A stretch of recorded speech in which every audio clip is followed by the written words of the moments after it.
Certaines personnes croient être nées pour dominer, alors que d'autres trouvent normal de se laisser écraser, piétiner, massacrer.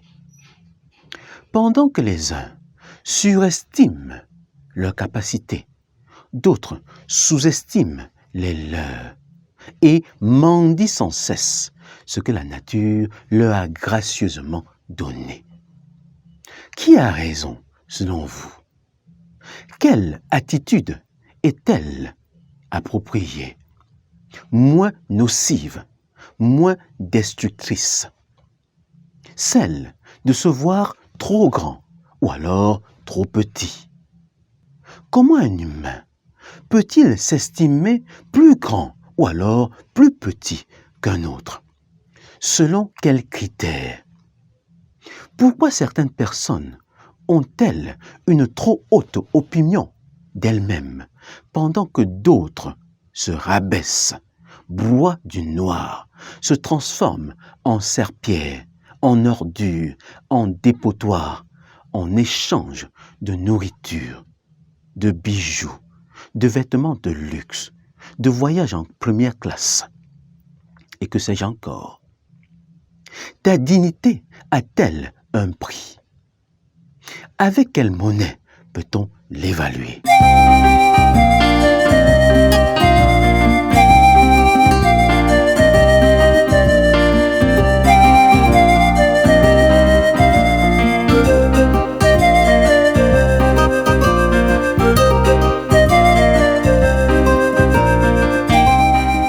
Bienvenue à la maison.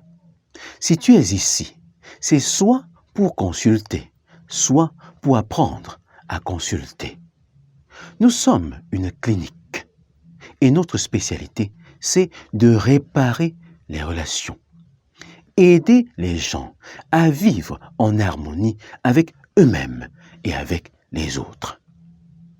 Imagine un monde où chacun sait exactement pourquoi il est né. Un monde où chacun fait ce pourquoi il a été créé. Un monde où chacun est une solution pour son semblable. Voilà mon rêve. Bâtissons ce monde-là. Ensemble, c'est possible. Abonne-toi à cette chaîne et bienvenue à bord si tu es nouveau. L'estime de soi, c'est le regard que tu as sur toi-même. Ton opinion sur toi-même. Ce que tu dis et penses de toi au plus profond de toi-même. C'est comme une fondation, un socle sur lequel reposent tous les autres aspects de ta vie. Une sauce fade ou trop salée, voilà deux aspects d'une mauvaise estime de soi. Toto pense que 2 plus 2 font 5, alors que son camarade pense que 2 plus 2 font 3. Laquelle des réponses est-elle moins fausse? C'est comme ce chef d'État qui, fraîchement arrivé au pouvoir, fait appel à 2 de ses amis d'enfance pour savoir lequel serait plus à même de prendre les rênes du ministère de l'Éducation nationale. Alors, dites-moi, lequel d'entre vous pourra mieux faire le travail? Demande-t-il à ses hôtes. Je pourrai, s'exclame Diallo avec une certaine assurance. Il ne sait même pas conjuguer le verbe pourrir au présent de l'indicatif. S'étonne Ali. L'estime de soi se résume en 4 attitudes que tu as à propos de toi-même. 1. Ton identité. L'identité, c'est l'ensemble de tout ce qui permet de te différencier des autres. Ta conception de toi-même, ta perception de ce qui est unique en toi. Qui es-tu? Qu'est-ce qui fait de toi une personne unique?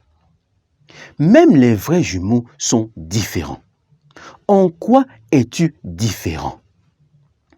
Beaucoup de personnes ne se sont jamais posé cette question, raison pour laquelle elles se retrouvent bien souvent dans des situations compliquées et se laissent facilement tromper. 2. Ta confiance en toi-même. La confiance est fonction de l'environnement dans lequel on se trouve. Un enfant qui se sent aimé de manière inconditionnelle, valorisé par ses parents.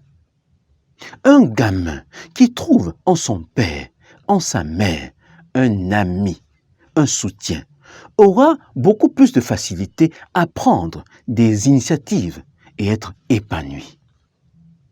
Toute expérience précoce malheureuse peut avoir des effets durables et dévastateurs sur notre vie d'adulte. 3. Ton appartenance. Quand tu es en difficulté, à qui penses-tu en premier lieu? À tes parents ou à des amis?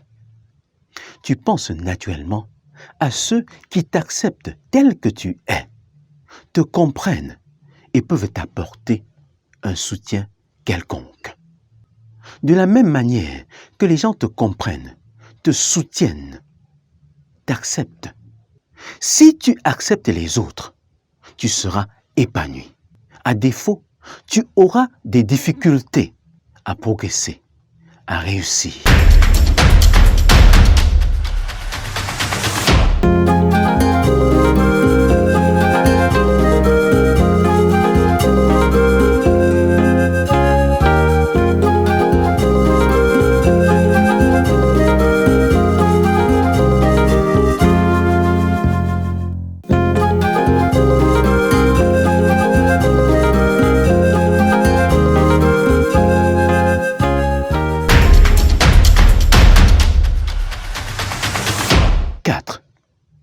Tes talents. La vie est une mission.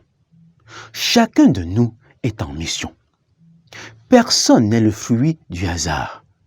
Que tu le veuilles ou pas, tu as été créé pour une raison précise. Tu es une solution. La solution à un problème donné. Tu es une solution pour toi-même et pour les autres. Raison pour laquelle tu as des talents. Des aptitudes qui te permettent de faire naturellement certaines choses sans grand effort. Qu'as-tu fait de tes talents? Les connais-tu? Quels sont-ils? Chaque être humain est semblable à un vase, un récipient. Notre personnalité et notre conception du monde se fondent pendant notre enfance. Mais notre estime de soi évolue tout au long de notre existence. Savoir qui tu es, ta raison d'être, la solution que tu représentes, te fixer des objectifs précis et travailler pour les atteindre. Voilà un moyen sûr pour avoir une bonne estime de toi et vivre une vie épanouie.